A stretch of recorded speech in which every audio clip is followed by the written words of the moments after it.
Boa tarde, alunos. Eu sou o professor Ailton Ferreira Cavalcante. Sejam bem-vindos ao curso Introdução ao Estudo de Direito. É uma disciplina da matriz curricular do curso de Direito. A nossa disciplina é fundamental para o curso de Direito. Ela permeia toda a matriz curricular. Isso significa que você, estando no primeiro período, no segundo, no terceiro e até o último período, você sempre vai utilizar os conhecimentos adquiridos aqui no curso.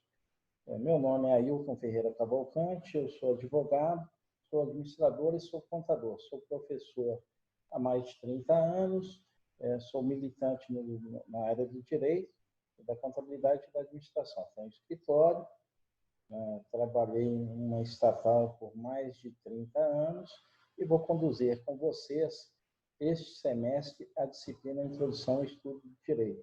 É uma disciplina na modalidade EAD, significa que o aluno vai ter autonomia, né? Vai ter muito mais liberdade. Você vai escolher o seu horário para estudar. Mas é importante que você estabeleça uma rotina de trabalho, que você estabeleça sempre um horário para estudar, porque senão vai acumulando. Você não faz só essa disciplina, só a disciplina de introdução ao estudo de direito. O professor, eu já falei de mim, a gente vai estar aqui direcionando os trabalhos. Vocês, na página, no ambiente virtual de aprendizagem, vocês vão ter todas as orientações para desenvolver a disciplina, e é fundamental neste período, né, de pandemia. Vocês vão ter aulas remotas, o professor vai estar todo dia no horário, né, por ser noturno, então começa às 19 horas e 15 minutos e vai até às 22 horas. O professor todo dia vai estar com vocês na plataforma virtual de aprendizagem. E é importante vocês ter uma rotina, saber que a aula começa às 19h15. No nosso caso, a nossa disciplina é no ambiente EAD. O aluno vai fazendo as atividades propostas. Para isso, é disponibilizado um plano de ensino.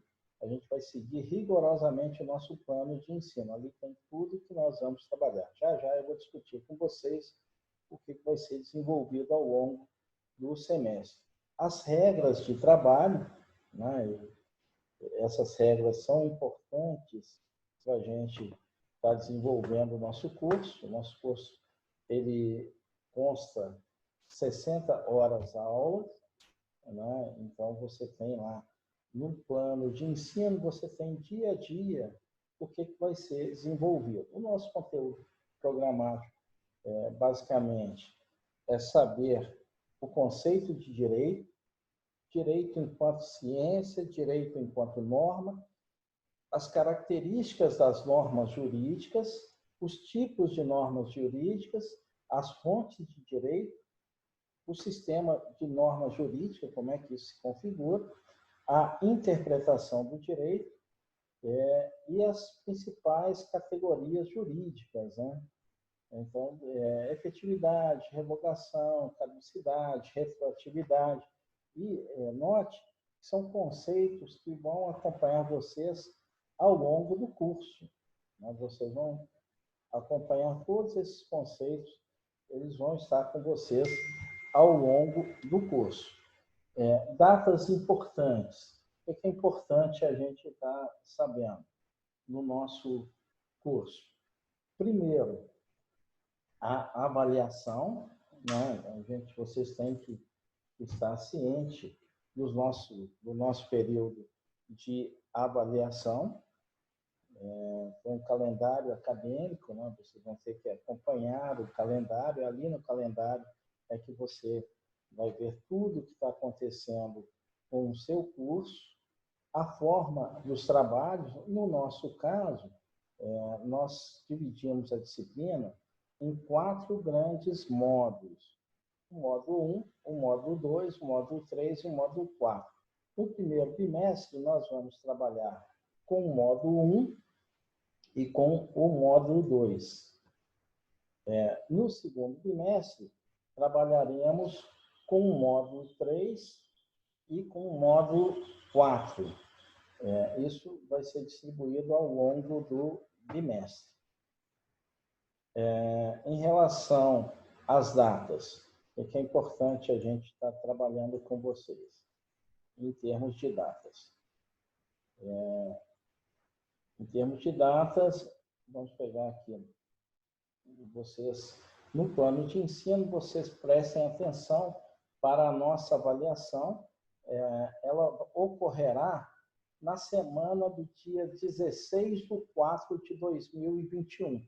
Está lá no plano de ensino. Então, na semana do dia 16/4, estou acessando aqui o calendário, no documento auxiliar, para a gente estabelecer com vocês. Do dia 12 ao dia 16 de abril, nós teremos o nosso período de avaliação. No direito é muito importante o cumprimento de prazos. Há quem diga que o direito não socorre quem dorme. Então, desde já, nós temos que nos habituar com a questão dos prazos. Eu vou estar cobrando isso de vocês, porque lá fora é muito pior. O advogado ele pode até ser processado se ele perder um prazo, ele vai prejudicar o seu cliente. Então, isso é muito importante para a gente. A nossa segunda data, importante para vocês guardarem, é do dia 21 ao dia 25 de junho. É onde nós teremos aí o nosso período de prova, é a semana de prova. A faculdade JK, ela trabalha com períodos de prova. Como é que vão se dar as atividades? Vocês terão, primeiro, uma atividade avaliativa, que é um questionário, vai ser postado com 10 questões lá para você responder. Esse questionário valerá 1 ponto, né? Depois você vai ter uma atividade avaliativa valendo 2 pontos. E depois um segundo questionário valendo mais 1 ponto, onde vocês terão 10 questões. Então, vocês vão ter 2 questionários, cada um com 10 questões cada, valendo 0,1. Vocês terão 3 alternativas, isso vai estar lá no sistema, você vai fazer via computador, e você também vai ter esses estudos de caso que eu vou estar postando para vocês. Eu vou dar a parte teórica e vou postar lá a atividade para você estar desenvolvendo, interagindo. Isso vem para mim, eu corrijo e dou o feedback. E sempre que for possível, eu vou fazer inserções, comentando os assuntos e tudo. E pode ser que a gente tenha também um momento síncrono, onde eu vou estar aqui conversando com vocês, dando uma aula virtual, a gente discutindo os principais temas. Então, vai ser gravado. O bom de ser gravado é que você pode entrar qualquer horário, né? A professora, eu gosto de estudar 2 horas da manhã. Então, você vai lá para o seu cantinho, 2 horas da manhã, você vai acessar, vai produzir e tudo. Agora, o importante é que você se organize para semanalmente você estar produzindo o seu material. Você está produzindo. Ok? Em termos de plano de ensino, são esses principais pontos, são divididos em 8 grandes tópicos. O primeiro, nós vamos falar do conceito do direito. O segundo, a ciência do direito e a teoria da norma. A característica das normas jurídicas é o terceiro ponto. Os tipos de normas jurídicas, as fontes do direito, sistema de norma jurídica, interpretação e, por fim, a categorização, a sistematização. Eu vou postar para vocês uma apostila, né? Tem 60 páginas, onde tem esses principais pontos. Logo em seguida, vocês terão uma atividade para ser desenvolvida. Tem apostila, tem atividade, todas essas atividades são pontuadas, tudo que vocês precisam saber está lá na plataforma. Lembrando que lá na plataforma, ela tem o controle de todas as entradas. Você entrou no sistema fica gravado o momento que você entrou, quanto tempo permaneceu e tudo, se você está estudando ou não, se a plataforma está aberta. Esse é o lado importante. E EAD, ela rende muito mais, vocês vão perceber, do que o modelo presencial. E tudo é cobrado, porque não tem espaço, né, para distração. Você ganha muito com isso. E é muito importante, desde já, se você quer ser um grande profissional, as grandes possibilidades, você já tem que começar o seu curso planejando o que você pretende. Você tem que se enxergar hoje. Você já deu um grande passo ao iniciar o curso de Direito. Normalmente eu falo isso porque é uma disciplina de primeiro período, tem alunos de outros períodos. Mas ao decidir fazer o curso de Direito, você deu um passo muito importante. É um curso que ele vai te permitir acesso a muitos concursos, o direito tem essa natureza, e você pode optar pelas diversas áreas do direito. Você pode ser um advogado, você pode ser um magistrado, você pode ser um promotor de justiça, você pode ser um procurador. Agora, é muito importante que você direcione aquilo que você quer. Né? Se você... eu quero ser um advogado, tá? O primeiro passo é fazer o curso de bacharelado. O segundo passo é, desde o primeiro instante, planejar o que você quer. E para isso, eu quero atuar, por exemplo, na área penal. Então, as outras disciplinas, elas são importantes, mas você tem que já, desde o primeiro período, estar planejando a sua formação. E tudo é com muito trabalho, com muito estudo, com muita dedicação. Nada é de graça. Tudo tem o seu preço. E você vai ser coroado de êxito. Outro ponto é você observar as pessoas que tiveram sucesso e que estão tendo sucesso na profissão, o que elas fazem de diferente. Inspire-se nessas pessoas e comece a verificar o que elas têm que você não tem. E aí, o que eu preciso fazer para chegar lá? É um passo.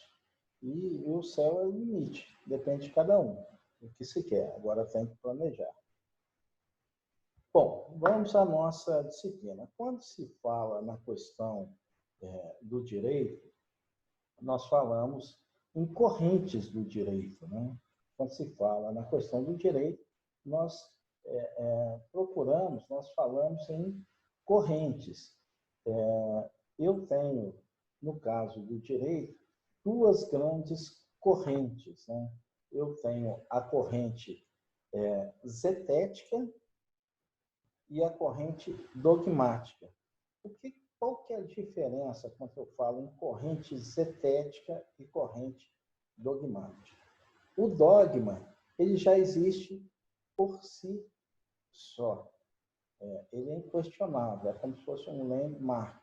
Quando eu falo, por exemplo, a questão de Deus. Deus existe? Eu parto do pressuposto que Deus existe. Eu tenho um dogma de fé. Eu acredito naquilo ali. Então, é posto, não cabe questionamento. Diferentemente da questão zetética. A questão zetética, ela cabe o questionamento. Digamos que você está lá num elevador, num prédio. E no prédio, tem lá o símbolo resolve. Né? É proibido no elevador o trânsito de animais. Animais não podem entrar no elevador. Do ponto de vista dogmático, não pode, acabou. Do ponto de vista da corrente zetética, eu começo a questionar.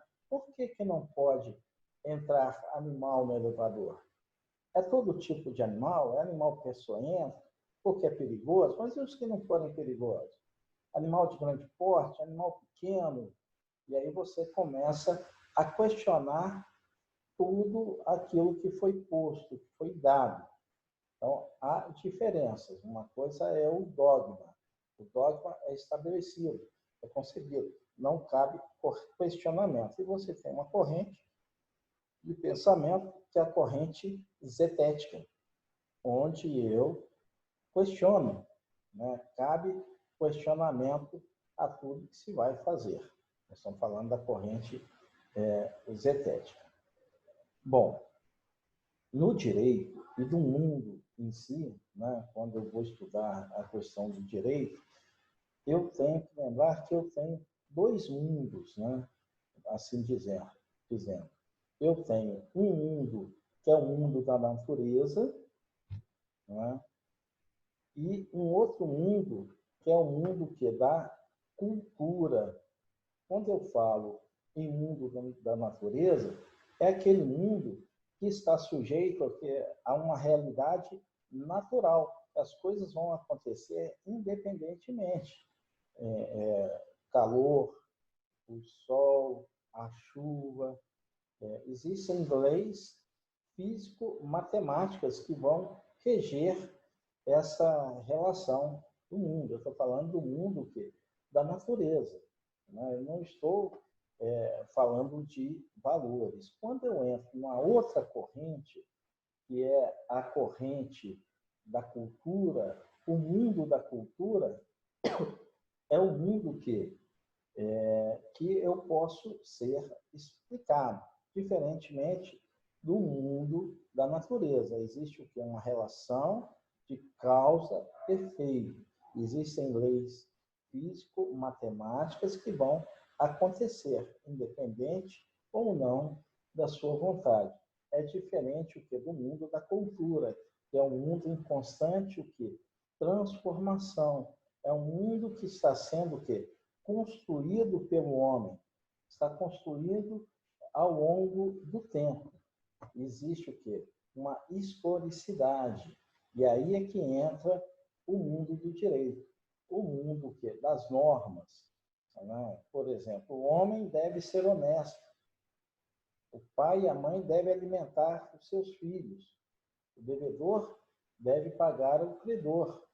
Não se deve matar ninguém.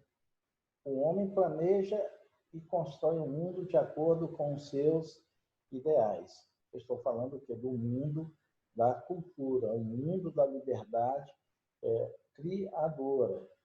O homem ele vai então o quê? Humanizar a natureza a partir o quê? Do seu livre arbítrio, da sua liberdade. É um mundo da cultura, um mundo em diferente transformação. E nós temos o quê? Diferentes padrões culturais. E a gente tem que compreender isso. Quando você vai, por exemplo, lá no mundo árabe, a mulher usa a burca.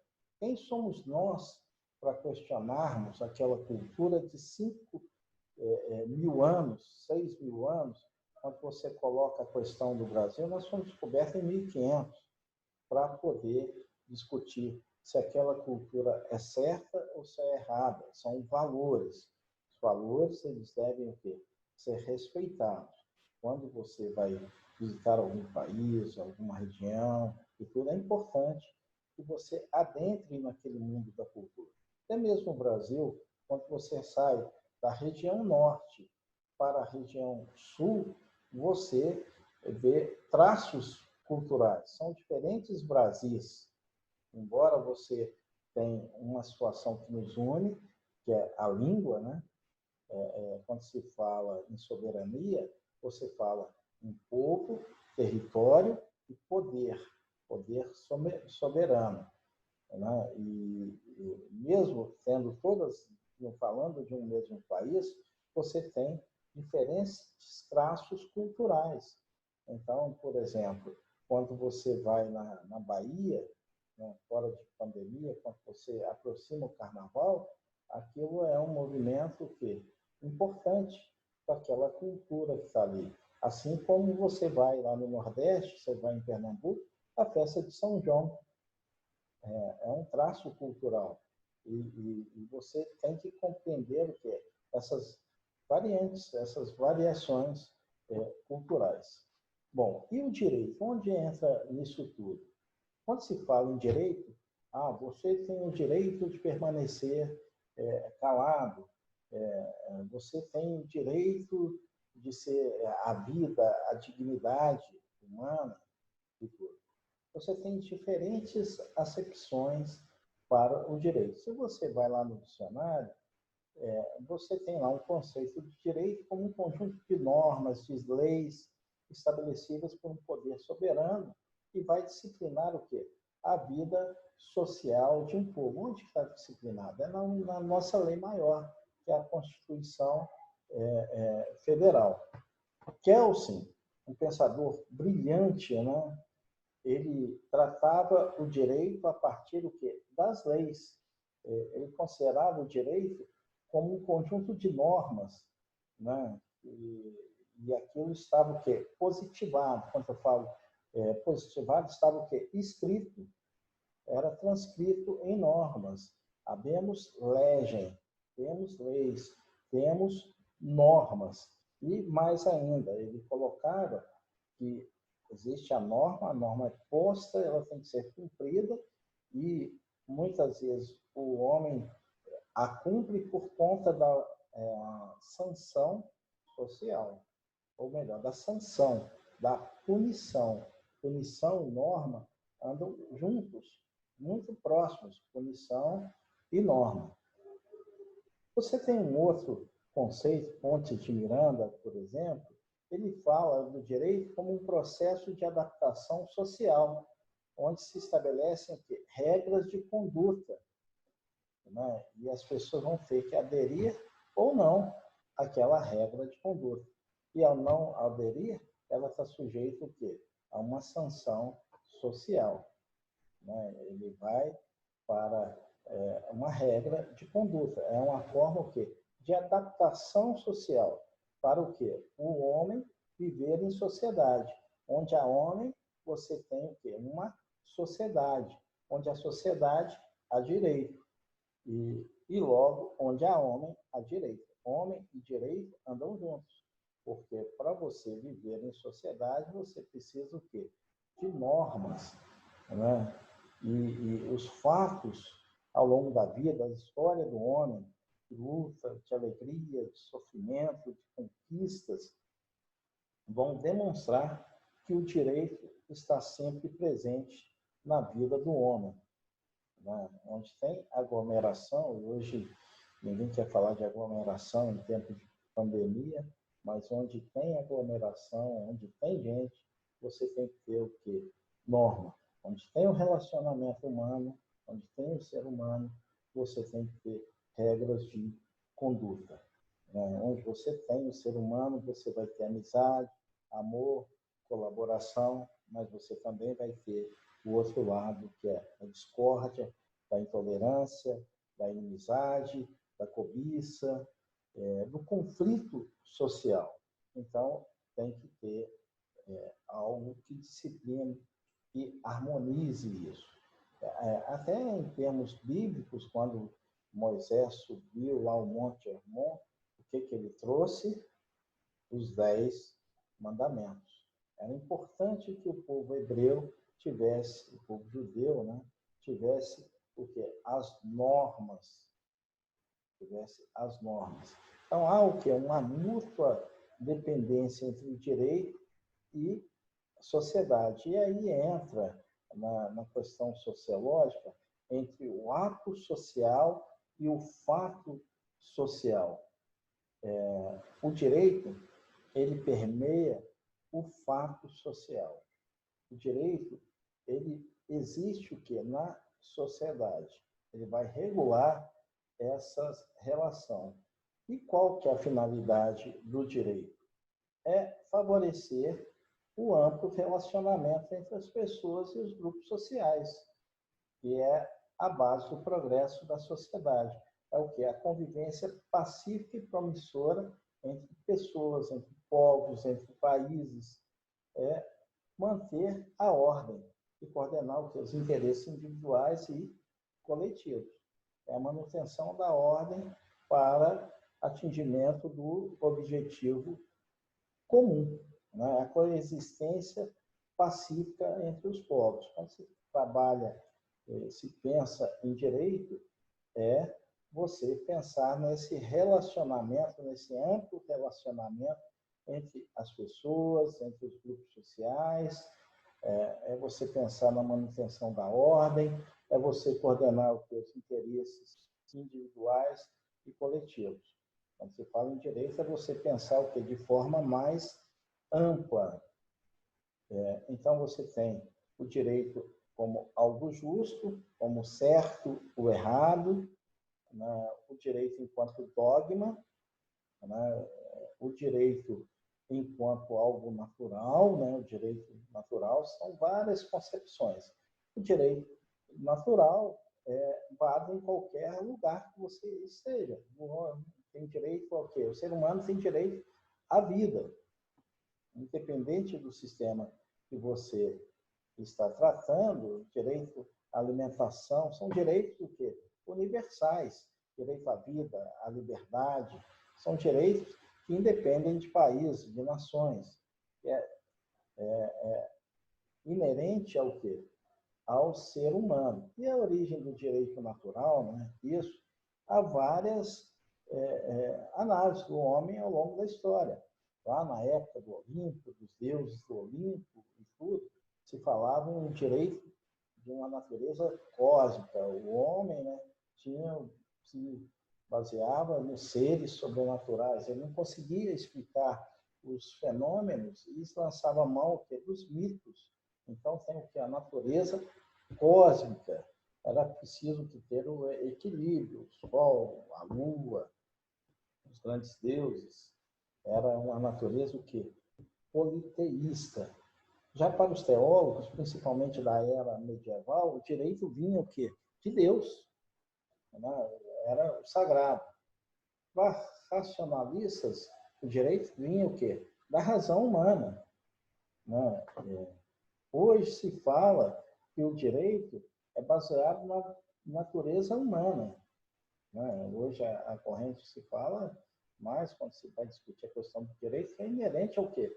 Ao ser humano, para você reduzir conflito, para acabar com conflito. E o direito está ligado à própria essência humana, que o bem deve ser feito, não lesar ao trem, dar a cada um o que é seu, respeitar a personalidade do próximo, as leis da natureza, a questão ambiental, o meu, são direitos e deveres, são princípios fundamentais de proteção ao homem, à vida do homem no planeta. Seria o quê? Um conjunto de princípios de caráter universal, eterno e imutável, que vai pertencer a todos os tempos, em todas as épocas. Quando se discute hoje a questão do direito, nós estamos falando disso, todos os tempos. E também a gente vai perceber que a questão do bem, do mal, da ganância, do poder, do status, faz parte o quê? Também da natureza humana. E isso está presente em todas as épocas, passado, presente e futuro. E aí você sempre vai ter essa coexistência aí do direito, né? Você tem o justo positivo, a ideia abstrata do direito. Bom, tem uma corrente que fala esse nós estamos falando do justo positivo, né? O direito natural. Você tem o direito positivo, que ele veio lá com os iluministas, com a Revolução Francesa, que é a questão do direito positivado, da norma escrita. Quando se fala, surgiu lá no mundo ocidental, mas pode ser acentuado com a questão da Revolução Francesa. Direito positivo é um conjunto de normas, de regras que vai reger o quê? A vida social do povo. São normas de um país, de um povo, de um Estado. Então, nós estamos falando do Código Penal, do Código Civil. É disso que a gente está falando em termos de direito. A norma de conduta vai ser adstrita o quê? A lei. Isso. Códigos são transportados para o centro do direito. Eu falei do direito positivo, falamos da Revolução Francesa, que é onde se deu mais a questão do direito positivo, e Hans Kelsen vai coroar o positivismo por Kant, né? Uma teoria pura, positivismo jurídico, ou positivismo. O direito enquanto ciência. Ele não, porque até então se falava muito do direito ligado a ciências matemáticas, exatas. Não existe uma ciência do direito. O estudo do direito tem que ser desprovido de valores, já que a norma seria extra do direito. E aí nós vamos, a partir daqui, falar um pouquinho sobre a garantia, né, dos instrumentos de controle social. Né? O que são instrumentos de controle social? O que controla o ser humano? Né? O que controla o ser humano? O que coloca limites para as pessoas? E quando a gente fala que onde tem direito, tem dever. Tem direitos e deveres. Isso é inerente. Quais são os instrumentos que a gente tem de controle social? O que vai buscar a paz social? Né? Primeiro, é a questão da sanção. Né? É uma forma de controle. Quando Kelsen falou, olha, eu tenho uma norma, eu tenho uma lei, você não pode matar, mas se você matar, você vai estar sujeito a uma sanção, você pode ser preso, você vai ser conduzido, vai ser julgado, vai ter contraditório e vai ser preso, vai ser tirado da sociedade. E tudo. Então, há algo que é a utilização da força para o cumprimento da lei. Há uma punição, você tem que andar com o seu carro a 60 km por hora. Você passou 80, você vai ser punido, você vai ser multado. Você não pode beber. Você caiu num bafômetro, foi pego. Você eventualmente pode até ser preso, pode ter suspenso o seu direito de dirigir e pode ainda mais até perder a sua carteira de habilitação. Tem uma sanção. Ah, professor, mas eu não fui pego. Olha, não foi pego, mas você está correndo que é um negócio chamado risco. Né? Você tem um outro instrumento de controle social, além, às vezes eu não preciso da lei, mas eu posso ter uma questão o quê? Moral, né? A norma moral, não responder pai e mãe. Está escrito lá no código que eu não posso responder meu pai e minha mãe? Não, não está escrito no código. Mas existe o quê? Uma regra moral. Respeito aos mais velhos, boa conduta. Né? Então, são regras morais. Às vezes eu não tenho a lei, mas eu tenho o quê? As regras morais. Está escrito que você, enquanto mulher, por exemplo, não pode sair andando com trajes bem menores, minutos e tudo. Vai para a faculdade, Deus é justo, mas a roupa da fulana, né?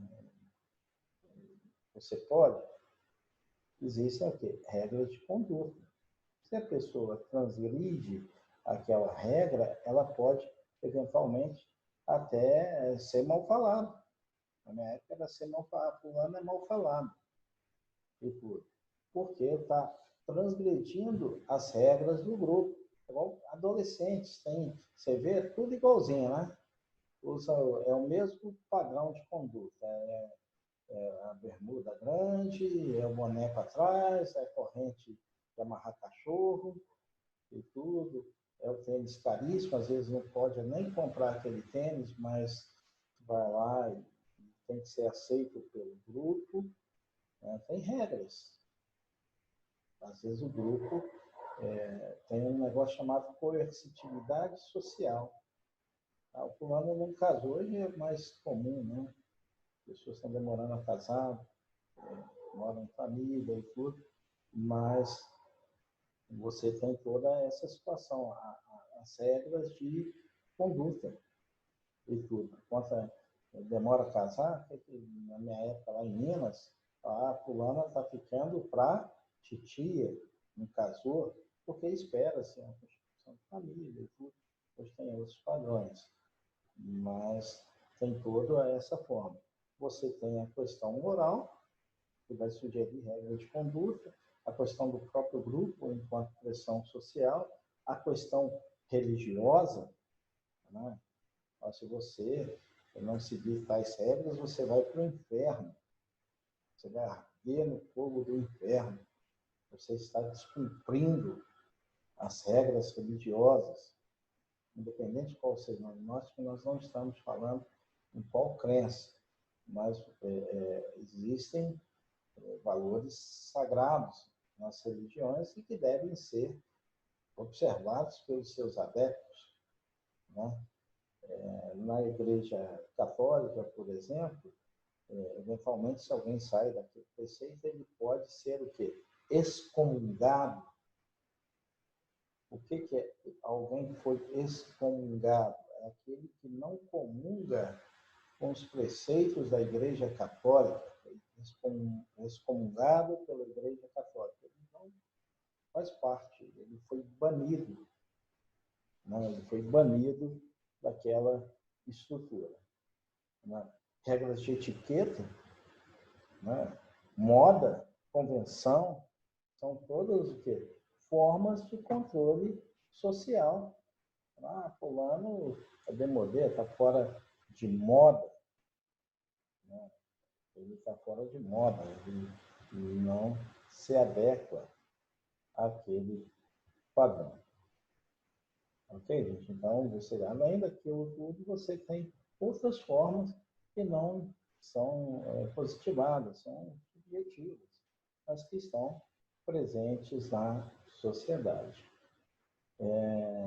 No mundo do direito, vocês vão perceber que ele é todo cheio de rituais e padrão de comportamento. Então, quem se propõe a fazer um curso de direito, a ser um operador de direito, ele vai ter todo um padrão de comportamento que vai desde a apresentação pessoal, né? Hoje eu estou aqui num domingo falando, estou de camiseta, estou aqui no meu escritório, anexo aqui da minha casa, estou trabalhando com vocês.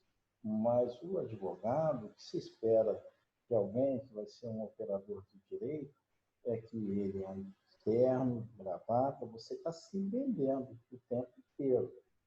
E aí você tem que começar a se apresentar como tal. Né? Se você quer ser um profissional dessa área, começa na forma de você se vestir, na forma de você se apresentar, andar barbeado, sapato limpo, banho tomado, e você seguir aqueles padrões.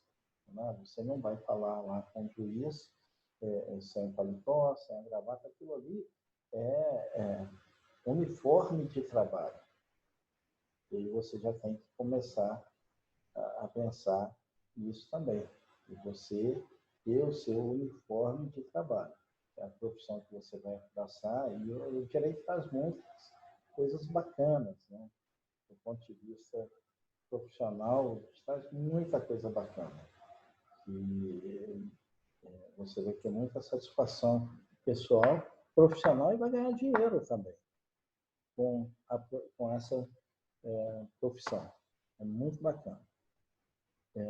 Fontes do direito. Né? Bom, a gente vai conversar com vocês sobre fontes do direito. Eu vou gravar depois um outro momento, para a gente estar falando sobre fontes do direito. Vocês terão aqui um estudo de caso, um exercício para ser resolvido a partir do que nós vimos. E no segundo momento eu vou estar gravando para vocês a questão das fontes do direito, que é o nosso próximo item. E o que difere o direito brasileiro, né? Por exemplo, do direito americano. o direito da Inglaterra. O que nós temos de comum com o direito francês, com o direito alemão?